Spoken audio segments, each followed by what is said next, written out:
Fica o senhor mais ali que se vê melhor, vá. Já estou fora.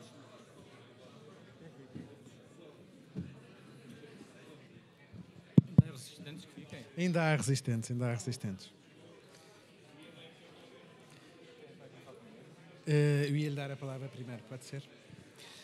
Ora, obrigado pela vossa resistência.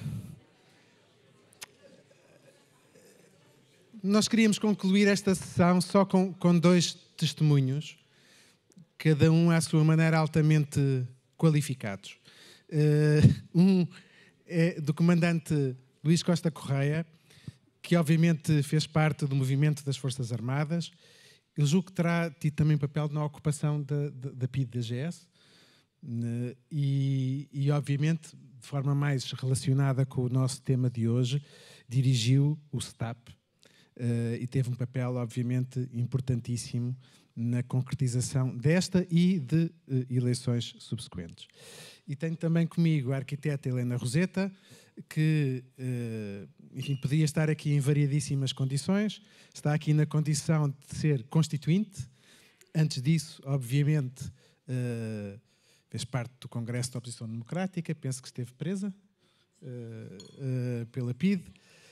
Depois foi eleita para a Assembleia Constituinte e depois disso, penso que todos sabemos,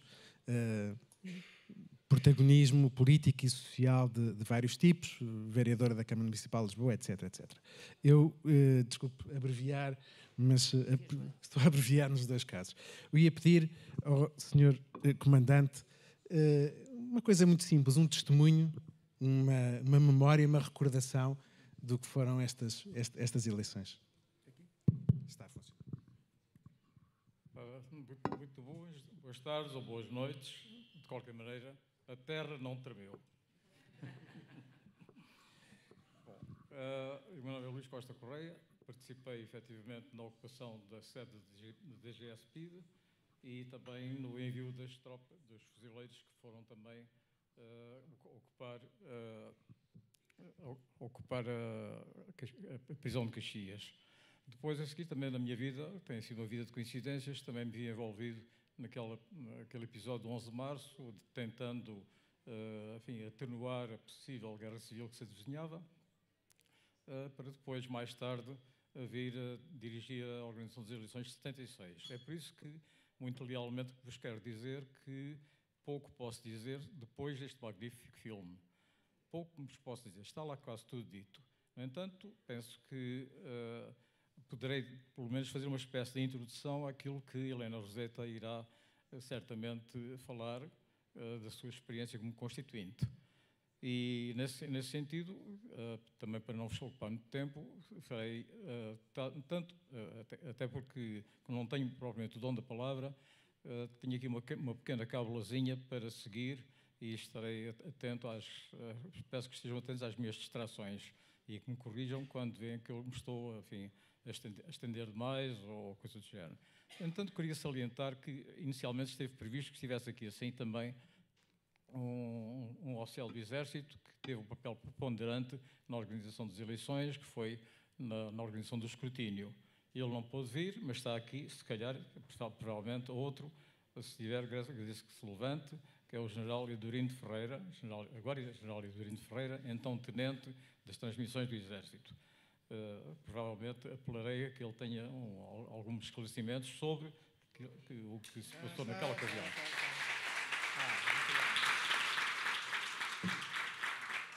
Ainda bem que aí está, ainda bem que aí está.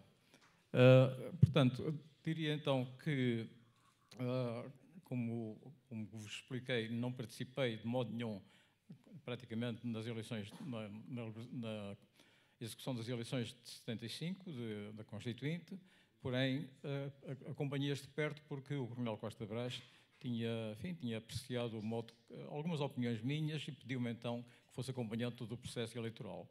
E assim fui tentando fazê-lo, mas evidentemente respeitando ao máximo aquilo que foi o pensamento dele. Ele, aliás, escreveu um artigo extremamente interessante, muito completo, que será publicado em 25 de junho, numa revista da Associação 25 de Abril, o referencial, e que conta tudo isto, aliás, como outro artigo, precisamente, do general Edurino de Ferreira, em que ele também descreve com pormenor todo o trabalhão que tiveram naquele tempo. É neste sentido de tentar explicar um pouco o que esteve por trás em termos de tempo, na organização da Constituição, das eleições para a Constituinte. E por isso, além da minha memória ser péssima, os meus apontamentos foram muito centrados naturalmente pelo artigo do Coronel Costa Brás, que com muita minúcia descreve tudo o que foi feito. Evidentemente, também Dona Maria Teresa, a sua viúva, não sei se está aqui, mas de qualquer maneira falhei um relato imediato logo que saí daqui assim.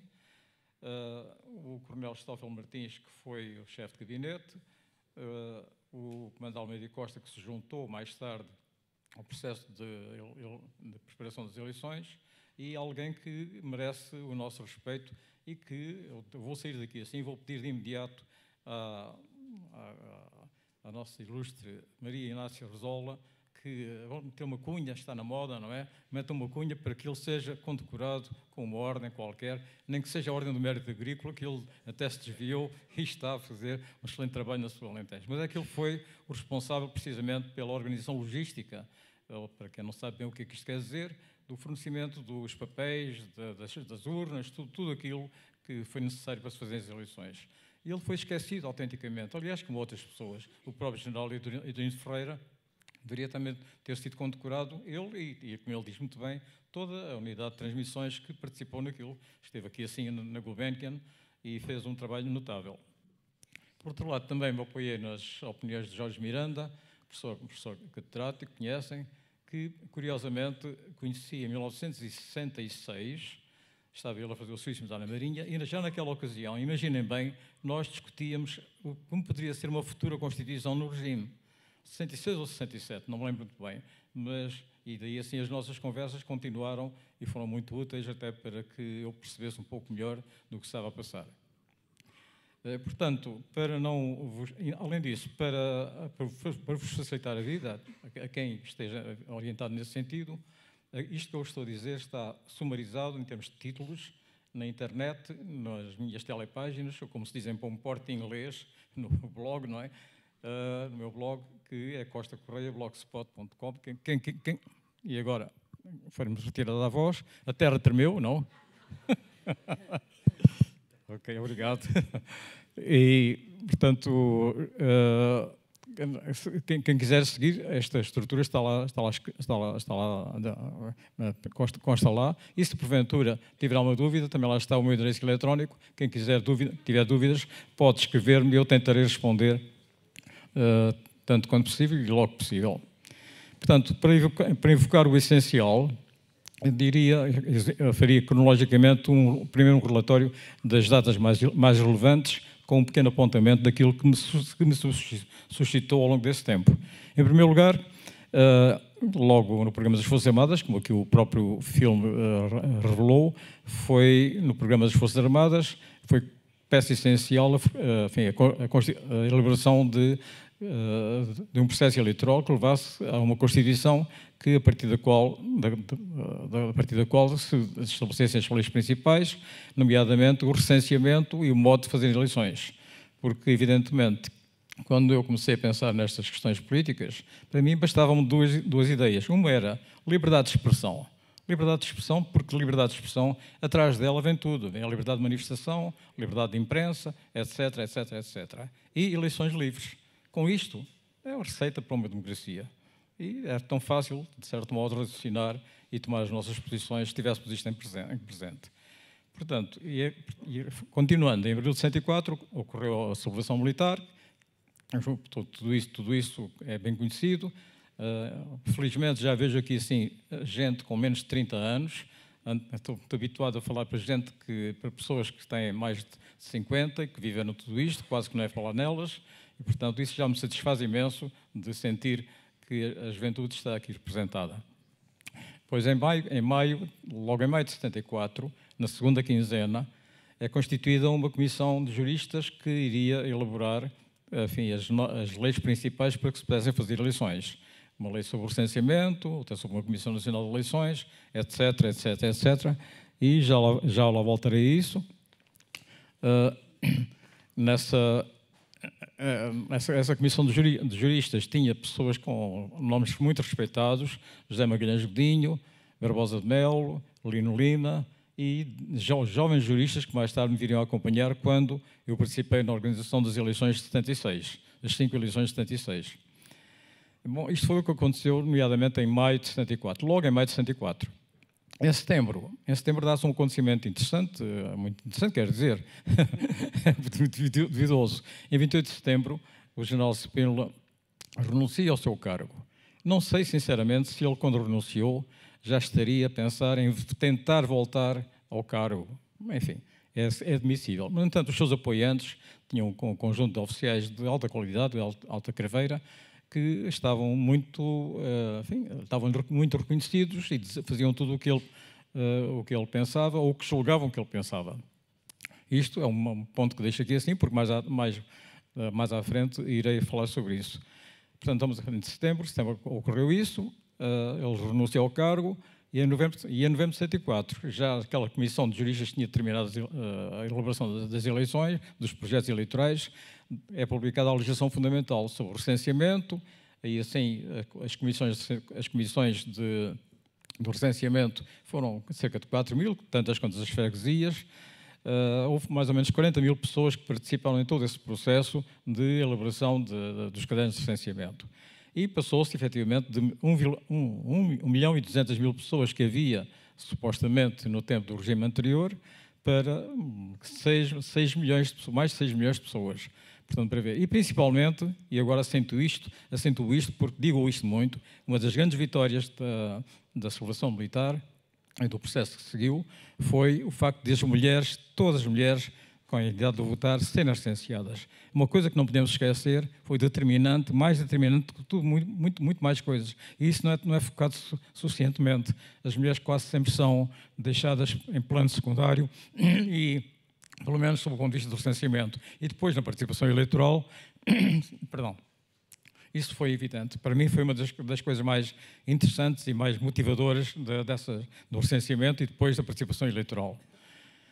Foi também as leis de elaboração de uma Comissão Nacional de Eleições, que fez agora 50 anos também, e também das pessoas inelegíveis. As pessoas não podiam votar ou ser eleitas. Curiosamente, só há dias é que o comandante Camões Godinho, o tal que disse que era um herói da logística, me revelou que, por lapso, e porque o general Costa Gomes tinha sido secretário de Estado no regime anterior, o nome, coitadito dele, também estava como não podendo votar, imagina bem.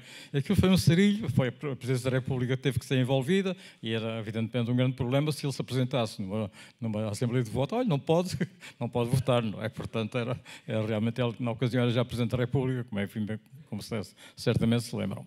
Também nessas leis, os próprios processos eleitorais, como deviam funcionar as mesas, os partidos políticos, quais são as regras dos partidos políticos. Houve 3 partidos políticos que foram eliminados da sua capacidade de participação, o que é altamente discutível, diga-se assim, mas seja como for. Na ocasião, a dinâmica era tal que teve mesmo que ser. E em dezembro de 74, começa precisamente o processo eleitoral com o recenseamento. O recenseamento dura até final de fevereiro, e foi realmente extraordinário que o próprio filme fala muito mais do que eu sobre o que aconteceu. É certo que o filme está mais centrado sobre as eleições, mas o recenseamento foi o mesmo aspecto também. Também havia filas para o recenseamento, não tantas, como é evidente, as pessoas distribuíam-se mais pelo tempo. E em 27 de fevereiro foi a primeira reunião da Comissão Nacional de Eleições. Ora bem, isto aqui sim significava o quê? Que o povo estava à espera da democracia. E, contudo, os patetas, enfim, resolveram começar a conspirar. Patetas porque não viram que o povo queria, essencialmente, as eleições. A mensagem do recenseamento era essa. E, contudo, 10 dias depois, ou melhor, antes de 10 dias depois, há uma carta que eu soube também recentemente, uma misteriosa carta do general Spínola ao Presidente da República.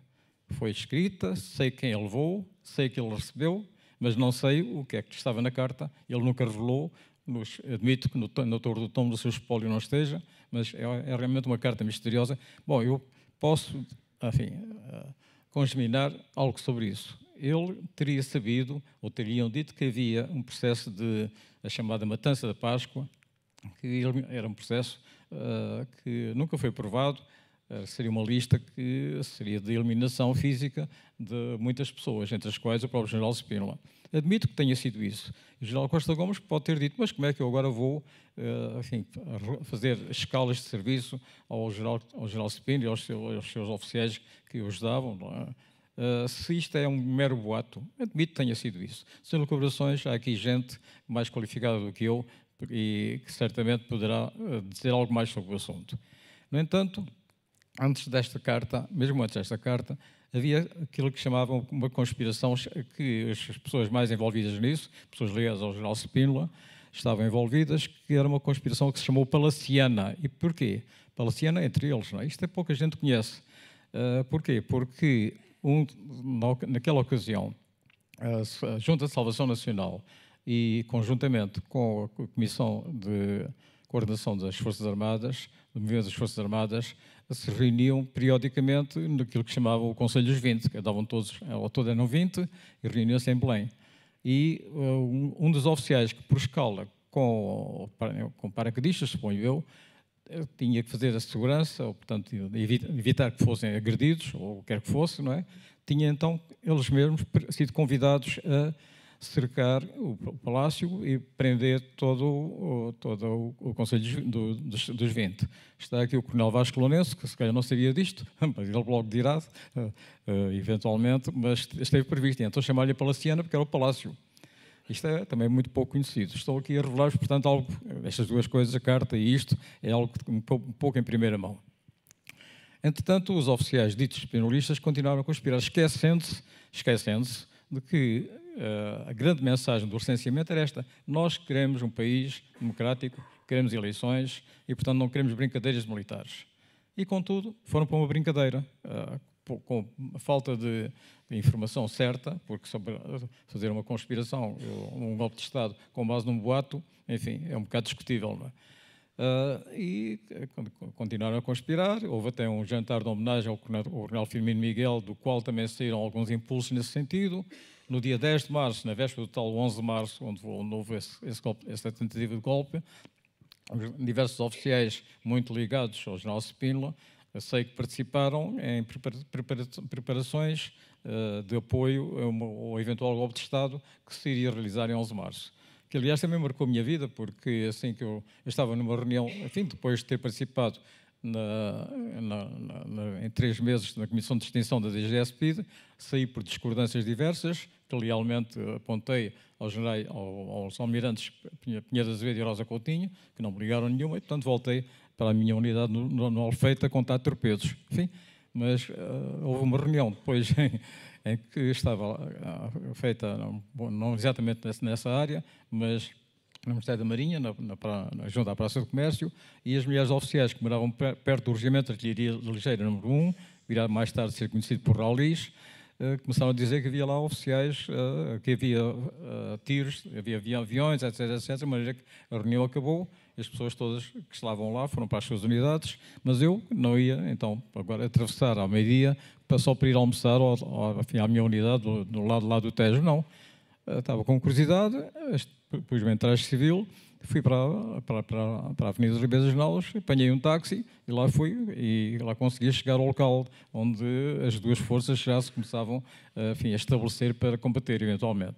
E acabei por participar numa sessão que tem sido o desastre da minha vida. Volta e meia, 11 de março, lá aparece uma em que eu estou no meio dos 2 oficiais a tentar levá-los, enfim, a um certo tipo de acordo. Não vou entrar mais nós sobre isso. No entanto, o golpe de Estado falha, e nessa mesma noite eu já tinha ido para casa, não tinha ido contar torpedos, aí assim faltei ao serviço, não é? Fui para casa e eram 9 da noite e convidam-me então, foi até o agora almirante Melo Gomes, me convidou para ir há uma sessão de uma Assembleia do Movimento das Forças Armadas que tinha sido convocada, mas depois tinha sido também, verificou-se mais tarde, algo infiltrada por pessoas oficiais e sargentos e praças, que muito generosamente quiseram ir lá dar o seu testemunho. É por isso que eu lhe chamo Assembleia ad hoc. E nessa Assembleia discutiu-se muita coisa, foi uma Assembleia muito quente, mas, evidentemente, quando eu lá cheguei, eu nem sequer respondia a qualquer espécie de pergunta. Queriam saber, mas o que é que estavas lá a fazer? Não sei. Não.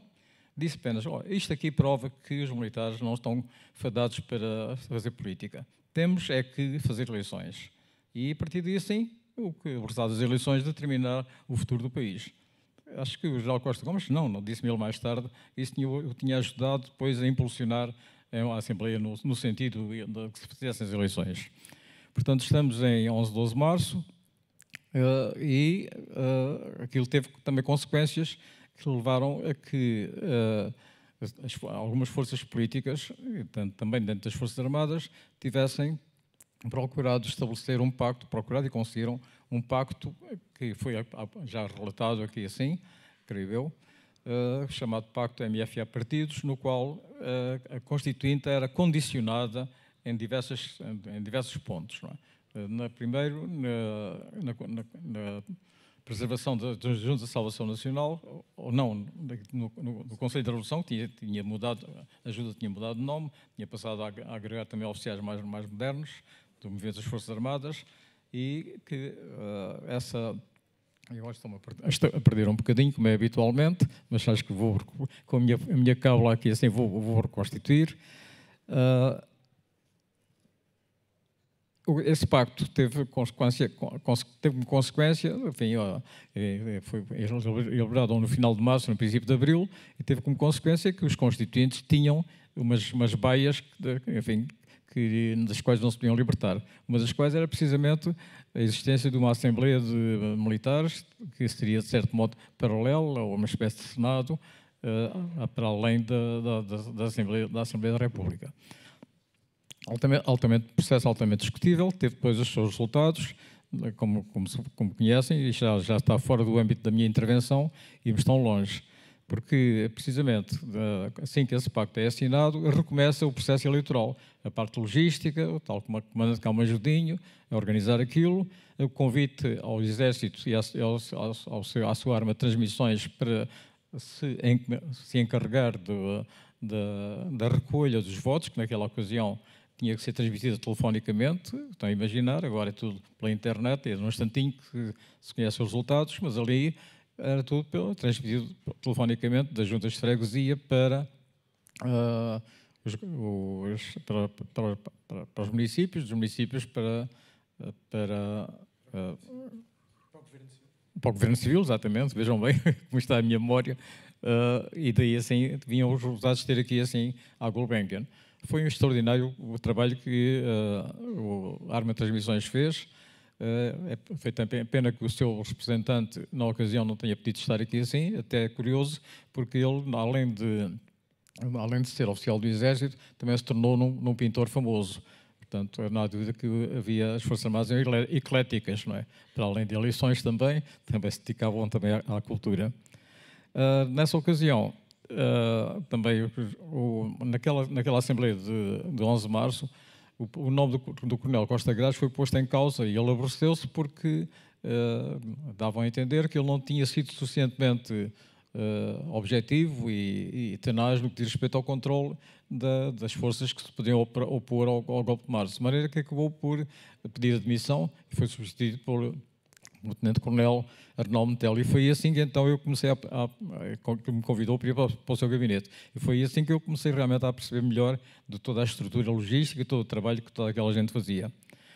Eu estou a dizer-vos isto porque isto é uma preparação para que depois Helena Roseta fale sobre a sua experiência como constituinte. Isso é verdadeiramente épico também.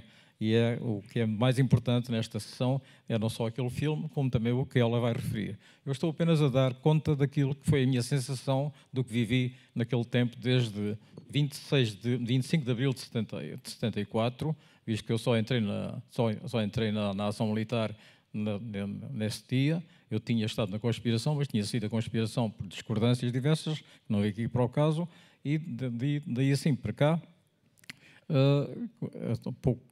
pouco tinha acompanhado, muito mais do que aquilo que eu já vos disse.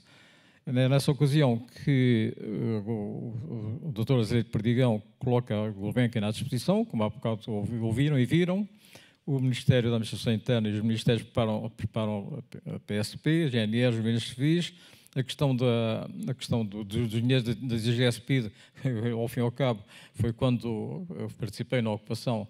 Uma das primeiras coisas que fiz foi mandar fazer o inventário do dinheiro todo e entregá-lo depois sob o controle do Ministério das Finanças, entregá-lo no Ministério da Administração Interna e depois termos aquela bafetada de luva branca na DGSP a utilizar o seu próprio dinheiro na organização das eleições. Foi realmente saboroso. Não é? E dá-se então,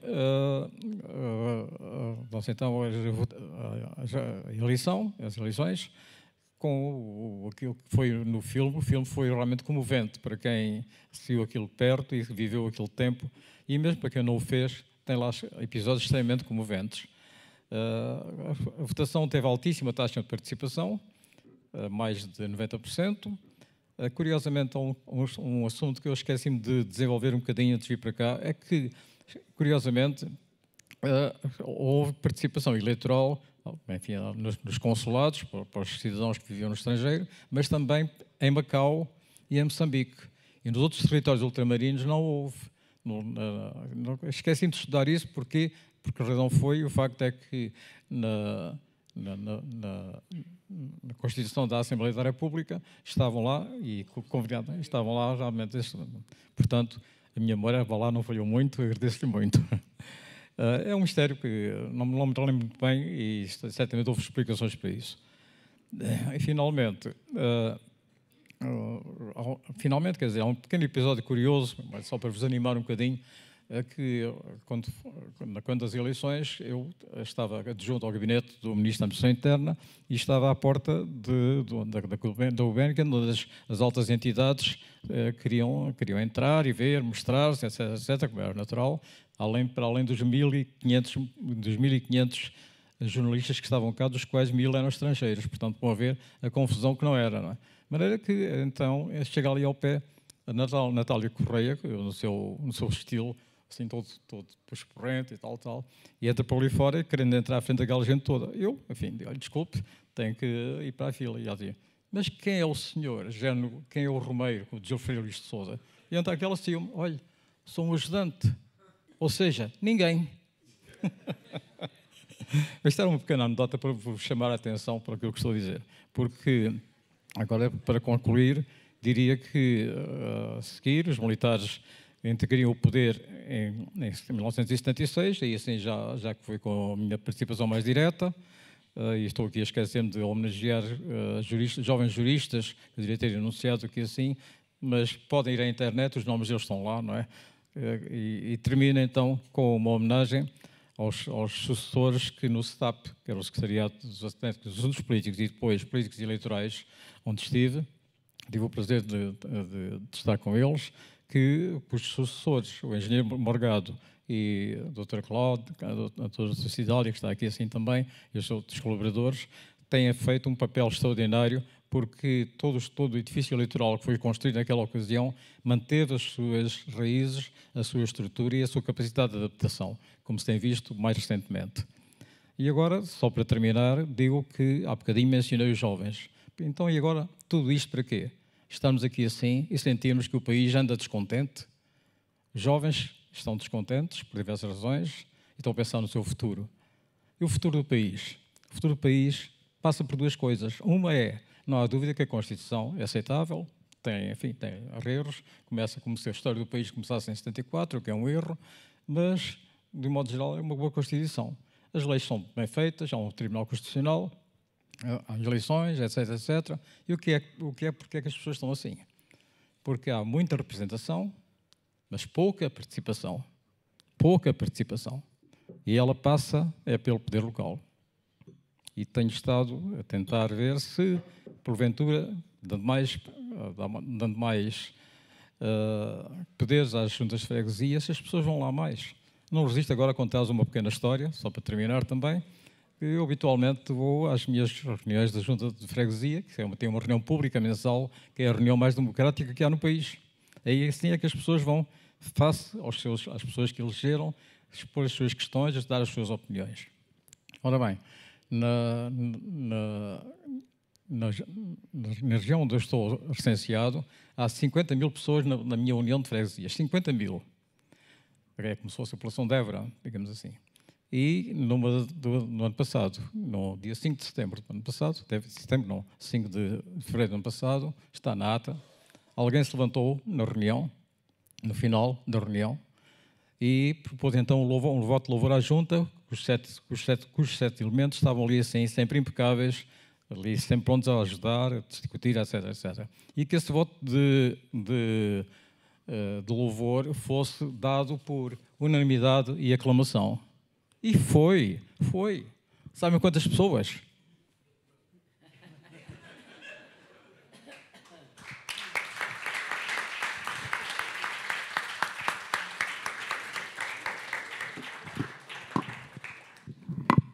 Helena Roseta, o seu testemunho. Boa tarde a todas e a todos. Eu devo dizer que estou, para além de estar um bocado rouca, eu estou muitíssimo comovida e fartei-me de chorar a ver o filme, esta é que é a verdade.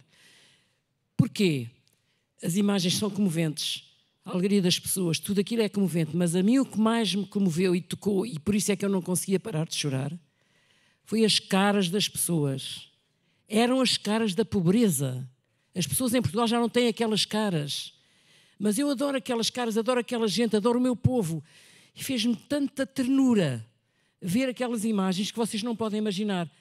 Hoje, se forem para a rua, já ninguém é assim, nem no interior mais recôndito do país, as pessoas já não têm aquelas caras. Eram caras de fome, eram caras de miséria, caras de pobreza, de roupa pobre. E, no entanto, com que alegria eles foram votar, e quando lhes perguntam o que é uma Constituinte, isso não interessava nada, o que eles queriam era votar. Eles queriam participar e deram esse sinal. Não tiveram vergonha de não saberem, não terem estudos. Foram lá, foram ao jogo, quiseram ir. E isto é uma lição extraordinária. Como é que um país é quase paradoxal? E lembram-se, vocês, os capitães de Abril, os homens de Abril, lembram-se que aquele período todo, até às eleições, era um período muito caótico, muito anárquico, mesmo dentro dos quartéis, mas era anárquico nas empresas, era anárquico nas escolas, era anárquico em todo lado, porque de repente não havia autoridade, tinha desaparecido, o país estava a mudar, queríamos a liberdade, mas não sabíamos bem como é que íamos organizar.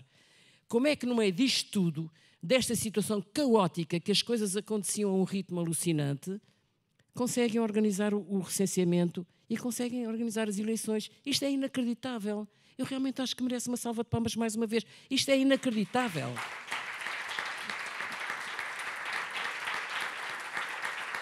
É um exemplo daqueles poucos que a gente tem na história de Portugal, em que de repente o país se ultrapassa. Faz muito mais do que a gente imaginava que ele era capaz de fazer. Mas esse país continua a existir, somos nós. Continua a ser capaz de fazer muito mais do que nós pensamos que ele seja capaz de fazer.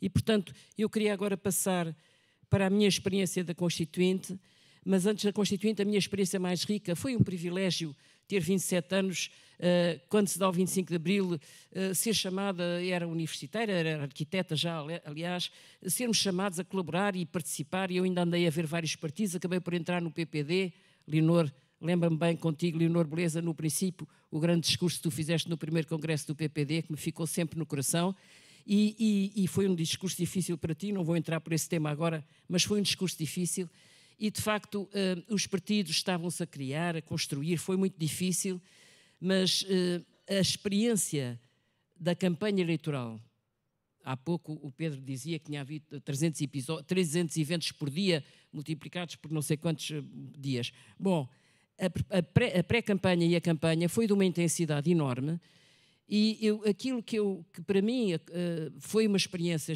inacreditável e foi um privilégio. Foi a primeira vez que eu conheci o meu país.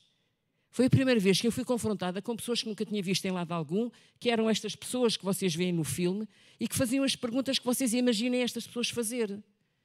Eu posso-vos dar alguns exemplos um pouco caricatos, mas lembro-me de estar numa sessão no Algarve, olha, em Boliqueime, por acaso, no pavilhão de Boliqueime, estava o povo todo reunido, eu estou com o Pedro Roseta, meu marido, estávamos a fazer uma campanha, com mais não sei quem, estávamos a fazer uma sessão, a explicar o que era a Constituinte, pois o Pedro fazia sempre umas grandes dissertações teóricas, mas explicava a diferença entre o comunismo, o socialismo, a social-democracia e os cristãos-democratas. Ele explicava aquilo tudo, falava e tal, e depois no fim perguntava quem é que quer fazer perguntas? Ninguém. E nós um bocado atrapalhados, o que é que a gente faz agora? De repente há lá um local da Terra que se encheu de coragem, avançou e faz esta pergunta. Então, mas e o que é que o PPD pensa da aguardente medronho? Isto era todos os dias. Era todos os dias este choque entre nós que éramos supostamente portadores de uma grande mensagem ideológica e política, e as pessoas queriam saber coisas muito concretas. As pessoas o que queriam saber é como é que se votava. Havia as campanhas de dinamização cultural, esta pergunta também era constantemente dirigida aos representantes do MFA, como é que se vota, e eu há pouco estava a ver as cabines de voto que vocês recriaram agora na exposição, e lembro-me perfeitamente numa outra sessão qualquer, em que aliás fomos corridos da mesa porque a Luar boicotou-nos a sessão e mandou-nos para embora, a gente não foi embora, fomos para a sala, e depois eles continuavam a fazer perguntas e os tipos da Luar não eram capazes de responder, e pediram-nos para a gente ir para a mesa outra vez. E a gente foi. E então há um senhor que pergunta, mas então expliquem lá como é que se vota. Lembrem-se do que foi visto aqui também, a taxa de analfabetismo era enorme. Portanto, as pessoas tinham medo de depois não ser capazes de... Como é que se fazia na prática? Não sabiam escrever, nem sabiam ler. Portanto, era preciso explicar muito bem os símbolos dos partidos e a cruzinha. E depois explicávamos, e o boletim, e as cabines de voto, e não sei o quê. E depois há um senhor que diz, então ainda tenho mais uma dúvida. Então faz favor. Então, mas digam-me lá, vai haver uma cabine para os homens e outra para as senhoras? Isto é o meu povo, é o nosso povo, é uma enorme vontade de participar, uma enorme adesão à liberdade e ao 25 de Abril, e ao mesmo tempo esta ingenuidade, esta inocência de pôr aquilo que eles queriam para ser o governo era aquilo que estavam a perguntar. O resto não queriam perguntar-nos, que eles falavam entre eles e discutiam lá entre eles em quem é que iam votar. E, portanto, esta foi a experiência que eu tive. Depois a Constituinte foi muito intensa também. Deu assim aqui um bocadinho o lamiré. Falou do 11 de março, falou do primeiro pacto MFA partidos. Vejam bem, ninguém tinha bem a certeza se iria haver ou não iria haver eleições. Eu já estou a falar, antes ainda das eleições, ainda não tinha sido eleita, ninguém sabia bem se ia haver e não ia haver. E a pergunta, a frase que vocês veem aqui, haverá eleições, é uma afirmação, não é uma pergunta. Vasco Lourenço, responsável também, para que esta frase tenha sido a frase da Assembleia do MFA da noite do 11 de março. Porque esta frase, no fim, não ficou esquecida e foi perguntada e o Costa Gomes reafirmou o seu compromisso que iria haver eleições a 12 de abril. Mas, entretanto, havia uma enorme pressão do lado das Forças Armadas, junto dos partidos políticos e mesmo de alguns partidos políticos, no sentido de garantir bem o que é que a gente ia fazer na Constituinte. Nós íamos ser eleitos para fazer uma Constituinte em liberdade, mas quer dizer, havia o programa do MFA, esse é que é o documento fundador da nossa democracia, porque entre o 25 de abril de 74 e o 25 de abril de 65, nós não tínhamos Constituição, nem tínhamos, a legislação que tínhamos era a do Conselho da Revolução, para as coisas do dia-a-dia, e para o desmantelamento do sistema anterior, mas não havia regra constitucional. Portanto, quem nos comandou durante esse período foi o programa do MFA, e portanto eu aproveito para sugerir aqui ao Dr. José Manuel Araújo, à Assembleia da República, este documento fundador da democracia portuguesa, do regime democrático que nós temos, tem que estar no site da Assembleia da República para consulta de toda a gente. Há muitos arquivos que o têm, mas isto deve ser de consulta obrigatória no site da Assembleia da República. Sem esse documento não tinha havido eleições. Depois do 11 de março e desta promessa de haver eleições, há um segundo documento fundamental, que é assinado entre o Conselho da Revolução e os partidos políticos. Na altura, 6 partidos assinaram este documento.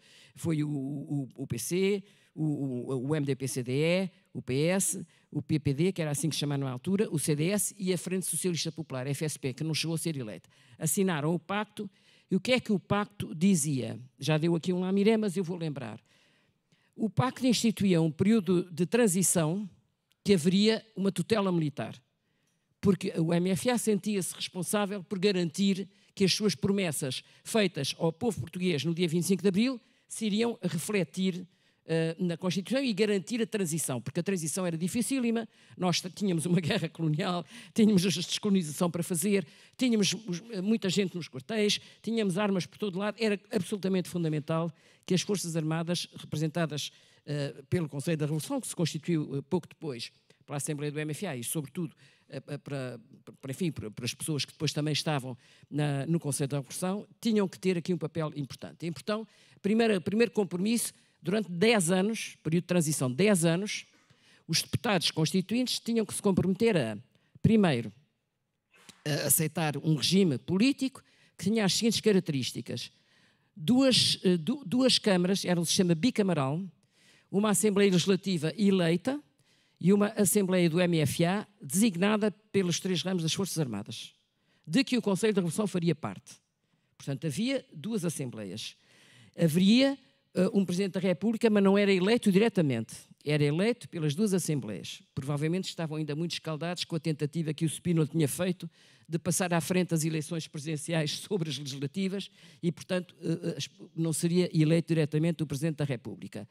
E este período duraria durante 10 anos e o Conselho da Revolução teria poderes para fiscalizar aquilo que a Constituinte ia fazer, acompanhar, era a palavra que lá estava, acompanhará os trabalhos da Constituinte, mas era acompanhar ativamente. Bom, isto, só para vocês terem uma ideia do que terá sido o desafio que tiveram para montar as eleições, isto foi assinado no dia, salvo erro, 11 ou 12 de abril. 11 de abril ou 12 de abril.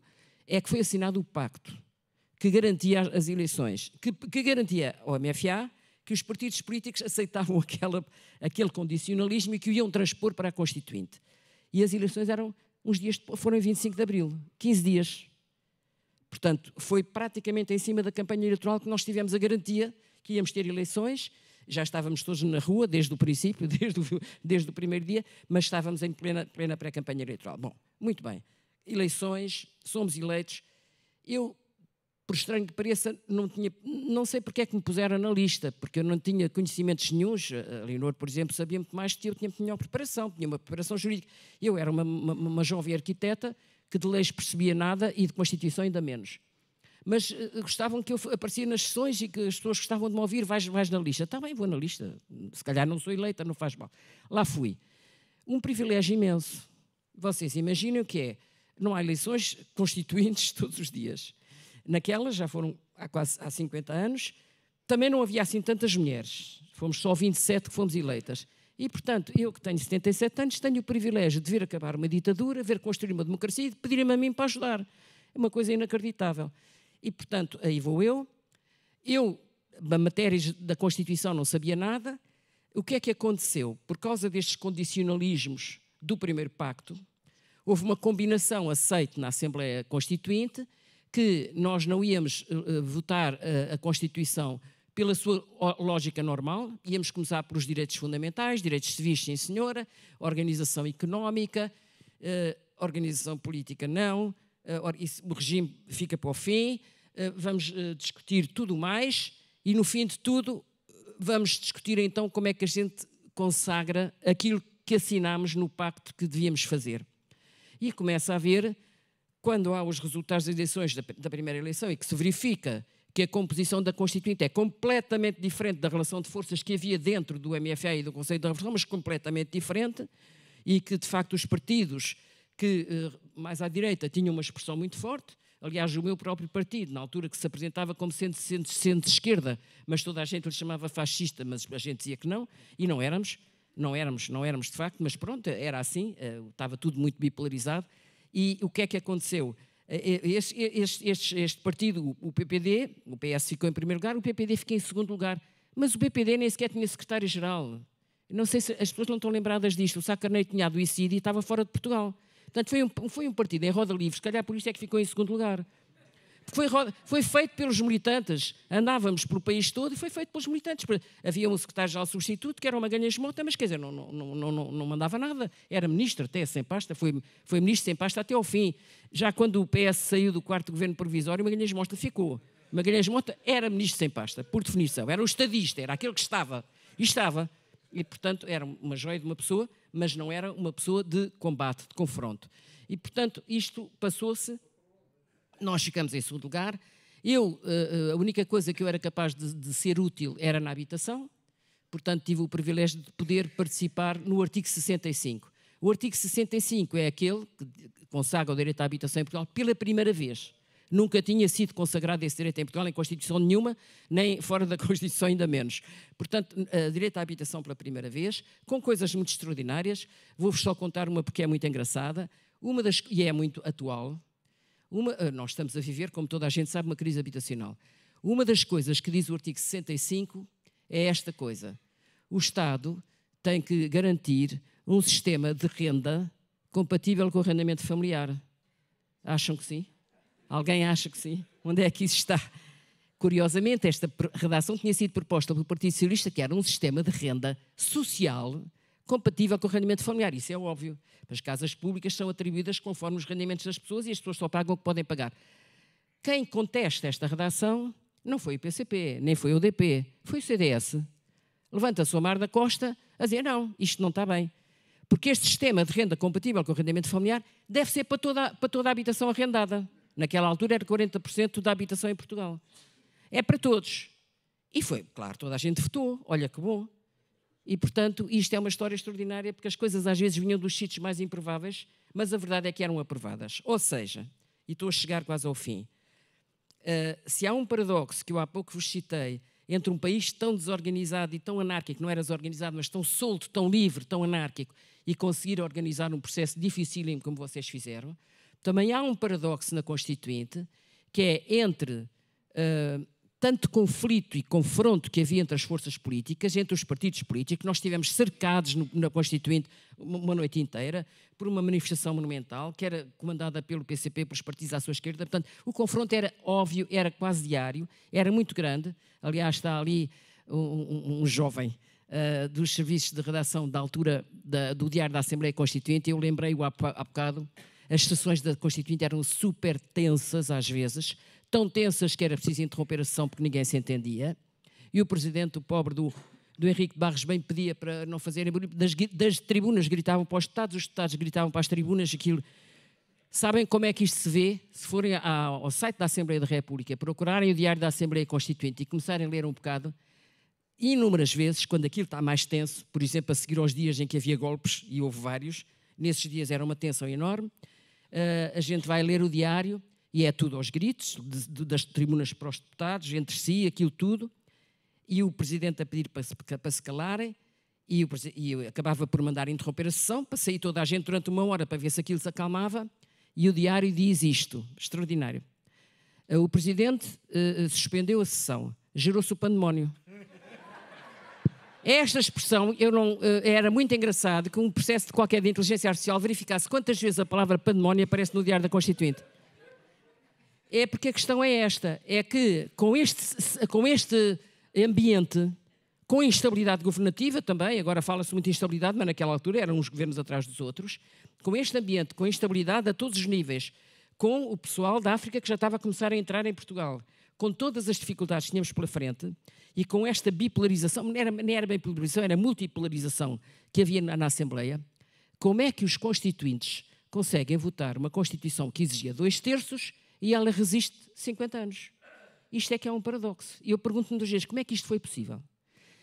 A minha interpretação, e é aqui o meu testemunho principal, a minha interpretação é que a alegria do 25 de abril foi tão grande, a responsabilidade que nós sentimos nas primeiras eleições era tão grande, a vontade que nós tínhamos que corresse bem, como vocês viram o nosso povo a dizer, que seja para bem do povo, é para bem de Portugal. A vontade era tão evidente e tão genuína, mesmo que as pessoas tivessem posições políticas muito diferentes, estavam todos a dar o seu melhor.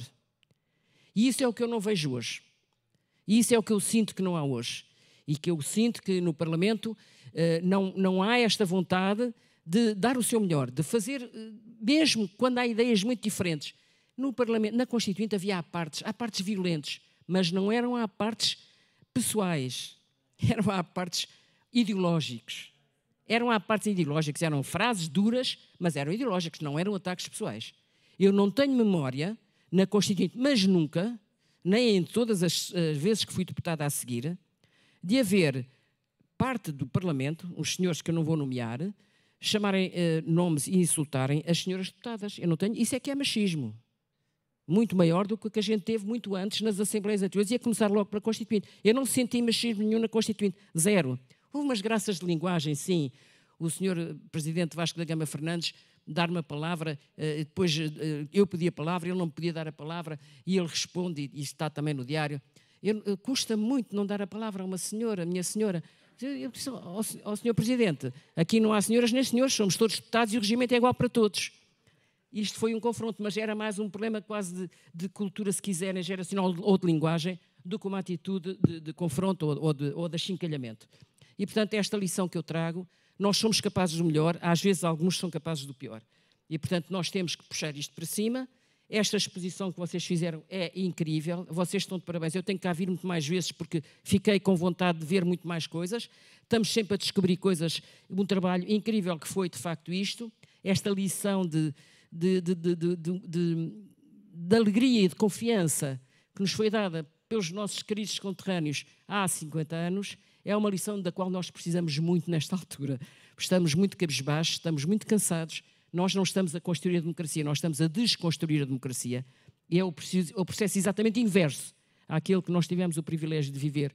Portanto, eu que tive esse privilégio, dói-me o que está a acontecer, mas teimosamente temos que continuar, teimosamente temos que honrar aqueles que vieram antes de nós, aqueles que estiveram antes de nós, aqueles que já cá não estão, todos os vossos camaradas militares que nos deram esta maravilhosa liberdade. Temos que os honrar, os heróis que foram vocês todos. Temos que honrar os nossos pais, os nossos avós que participaram nisto tudo, e temos que honrar esta lição do povo português. Portanto, era esta a mensagem que eu queria deixar. Nós somos capazes do melhor, vocês são capazes do melhor.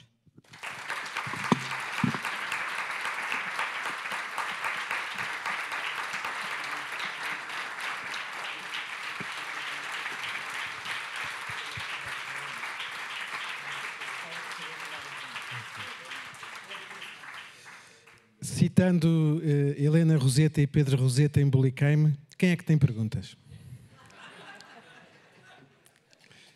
Faça favor. Posso fazer uma observação ou duas? Eu vou levar no microfone.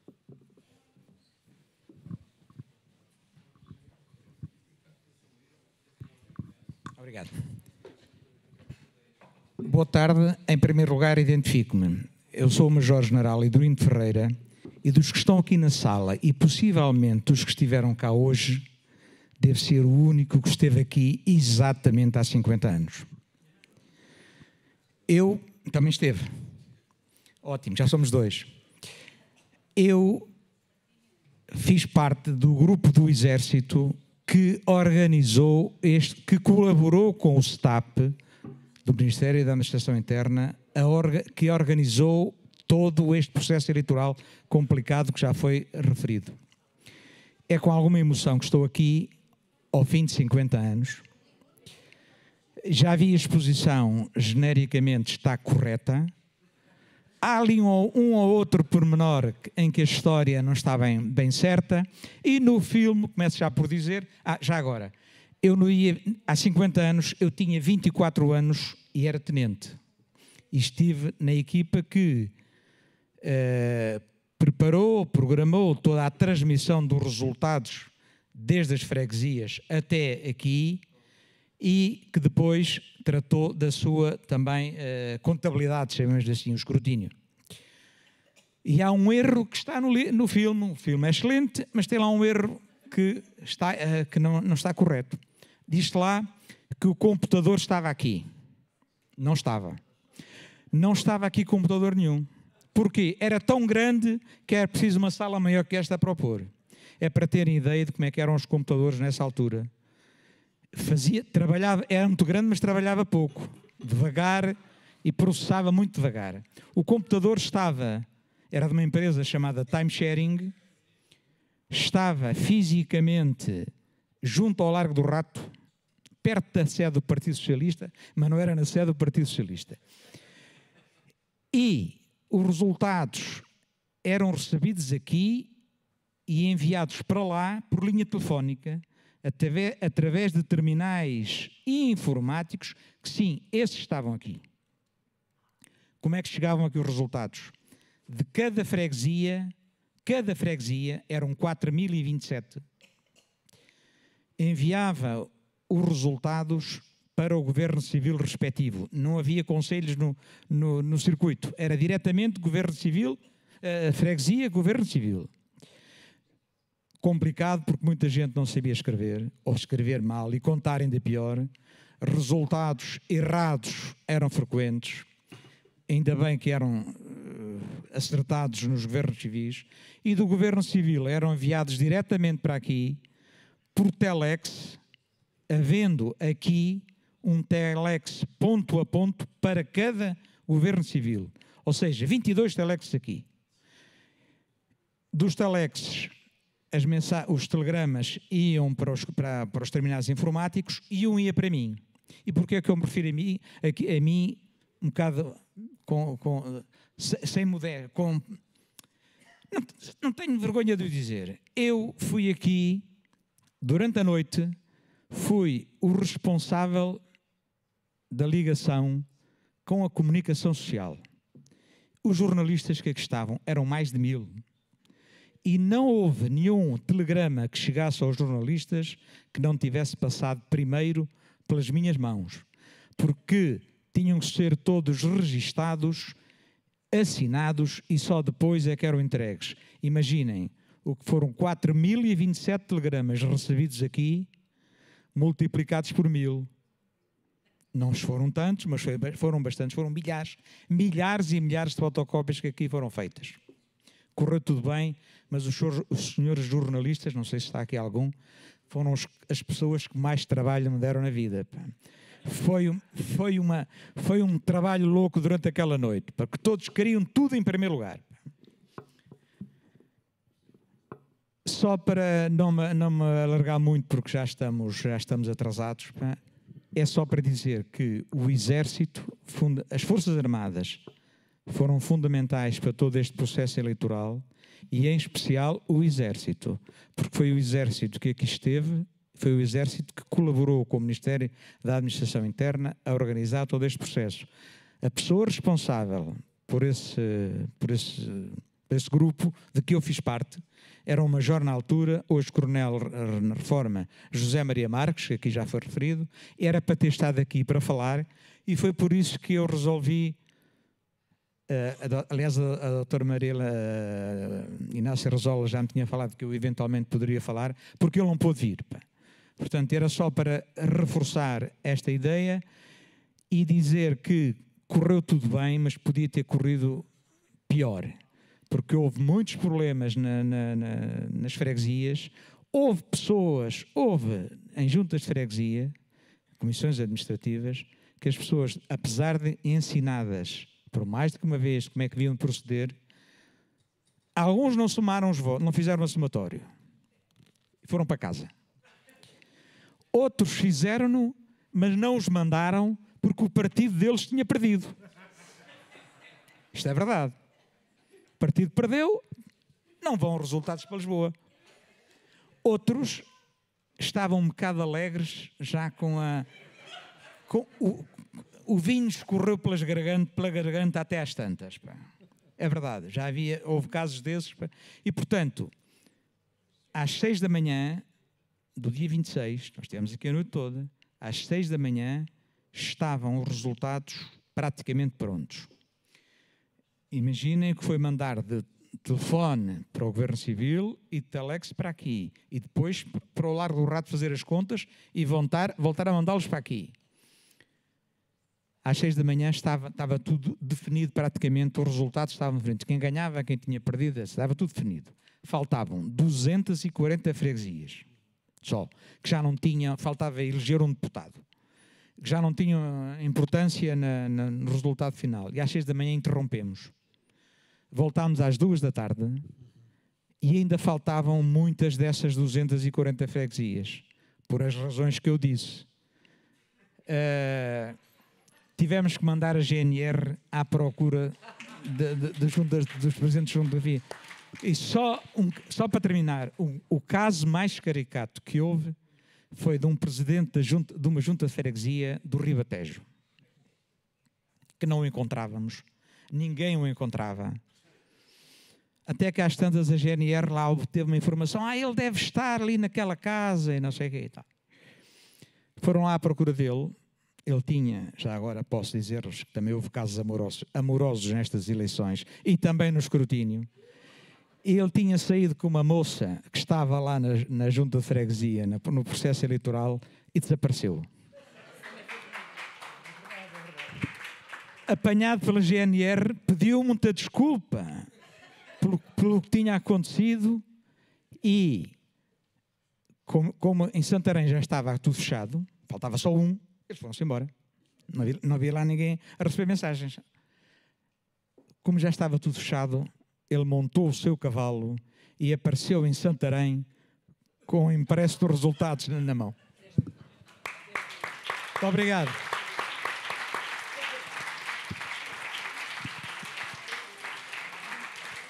Muito bem, eu julgo que, tal como sucedeu com todos aqueles que estiveram envolvidos no processo eleitoral, nós temos que nos adaptar às circunstâncias. E as circunstâncias é que já é muito tarde. E apesar de estava previsto que eu e a Catarina pudéssemos servir de cicerones a mais, hoje a terceira volta pela exposição, eu peço que nos desculpem, mas realmente nós já ultrapassámos a hora razoável para isso funcionar até aqui no interior da Fundação, mas nós comprometemos-nos, e a Comissão irá disponibilizar essa informação, estarmos aqui disponíveis vários dias para servirmos de guias dessa exposição. Não precisa, mas quem tiver interesse em ouvir-nos, temos muito gosto. Mas por hoje eu acho que, peço que nos desculpem, temos que terminar. E uma última coisa, dia 18 de maio, não se esqueçam do que aprendemos hoje. Obrigado.